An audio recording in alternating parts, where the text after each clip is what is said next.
કોઈ નુકસાન નથી, જમ્મુ એરપોર્ટ સુરક્ષિત છે। ઝી 24 કલાક પર મોટી ખબર, જમ્મુ એરપોર્ટ પર કોઈ નુકસાન થઈ નથી। વળતો જે પ્રહાર થયો છે, એક પછી એક ડ્રોન તોડી પડાયા છે। પઠાનકોટ એરપોર્ટ સંપૂર્ણ સુરક્ષિત, પાકિસ્તાની નાપાક હરકત બાદ કોઈ નુકસાન નહીં। હવામાં જ આ ડ્રોન મિસાઇલને તોડી પાડવામાં આવી છે S-400 સિસ્ટમ દ્વારા। જી હા, ભારત પર પાકિસ્તાને કરેલા હુમલાનો વળતો જવાબ મળી રહ્યો છે, એક પછી એક જે જવાબ મળ્યા છે। જમ્મુ એરપોર્ટ પર કોઈ નુકસાન થયું નથી, રક્ષા વિભાગ તરફથી ઓફિશિયલ સ્ટેટમેન્ટ સામે આવી રહ્યું છે।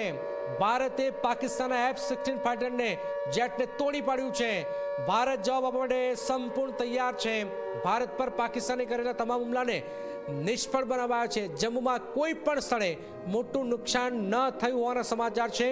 જમ્મુ એરપોર્ટ પર કોઈ નુકસાન થયું નથી, પઠાનકોટ એરપોર્ટ પર કોઈ નુકસાન નથી। ભારતે પાકિસ્તાનના F-16